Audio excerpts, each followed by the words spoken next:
యాదాద్రి భువనగిరి జిల్లా గూండాల మండలంలోని గ్రామాలలో 6 కాలం శ్రమించి బ్రతుకుతామని వ్యవసాయం చేస్తే వరి నాట్లకు రోగాలు అధికంగా వస్తున్నాయని సీతారామపురం రైతు జోగు మల్లయ్య మాట్లాడుతూ తన ఆవేదన వ్యక్తం చేశారు.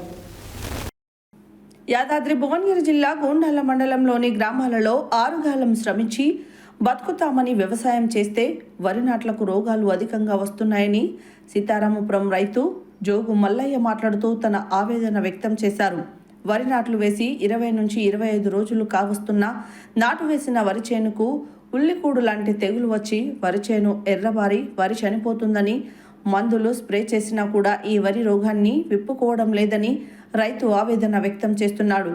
వెంటనే వ్యవసాయ శాఖ అధికారులు స్పందించి ఈ వరి నాట్లను పరిశీలించి రోగాల బారి నుండి రైతును గట్టెక్కిస్తారని, ఏ మందులు వాడితే ఈ తెగులు పోతుంది అనేది రైతుకు అవగాహన కల్పించాలని అన్నారు. ఇప్పటికే నాటుకు 1 ఎకరానికి 35,000 దాకా పెట్టుబడి పెట్టి ఈ తెగులు చూసి రైతులు ఆగమయ్యే పరిస్థితులు ఉన్నాయని, మమ్మల్ని గట్టెక్కించాలని అన్నారు. ఈ కార్యక్రమంలో రైతు ఎనిగే సోమయ్య, బచ్చ భిక్షం, జోగు నర్సయ్య, నోముల మల్లయ్య తదితరులు పాల్గొన్నారు.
ఆడేది మందు పెట్టే కంచెలు సచ్చినాయి.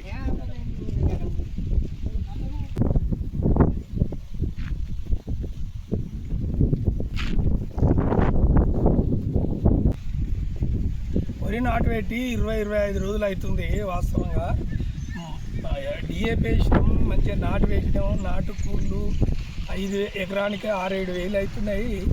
20 రోజుల తర్వాత మొత్తం వరి సాగటం మొదలైంది. దీనికి ఏ మందులు కొట్టాలనో అర్థమవుతలేదు. రైతులకు పెట్టుబడి పెట్టి మునిగే అవకాశం వచ్చింది. అసలు ఈ ఉద్దేశం అర్థమవుతలేదు. అగ్రికల్చర్ ఆఫీసర్లు కూడా దీనికి ఏమాత్రం కూడా వచ్చి ఇది ఎవరు కూడా మాకు సహకరిస్తలేరు.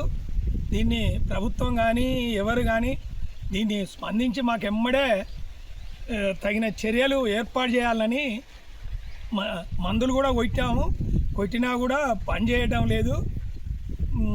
దీన్ని ఎమ్మడే స్పందించి మాకు తగిన ప్రోత్సాహం కల్పించాలని ప్రభుత్వాన్ని కోరుచున్నాం. ఇది మాకు అర్థమయ్యటం లేదు. ఈ అగ్రికల్చర్ ఆఫీసర్లు వచ్చి ఎమ్మడే ఈ రోగాన్ని పరిశీలించి ఏ మందులు కొడితే బాగుంటుందని రైతులకు అవగాహన కల్పించాలని ప్రభుత్వం గారిని, అగ్రికల్చర్ ఆఫీసర్లను అందరినీ కోరుచున్నాం. దయచేసి మాకు పెట్టుబడి పెట్టి మునిగే కాలం వస్తుంది. అసలు అర్థమైతలేదు. ఈ సంవత్సరమే వస్తుంది. పోయిన యాషింగ్ అప్పుడు బాగానే ఉన్నాయి. ఇప్పుడు ఎడగారే మరీ ఘోరంగా వచ్చింది. చాలామంది కూడా చనిపోతున్నాయి. మేము ఎవ్వరూ స్పందించడం లేదు. మేము ఈ సత్య న్యూస్ వాళ్ళకు ఇన్ఫర్మేషన్ ఇచ్చినాం.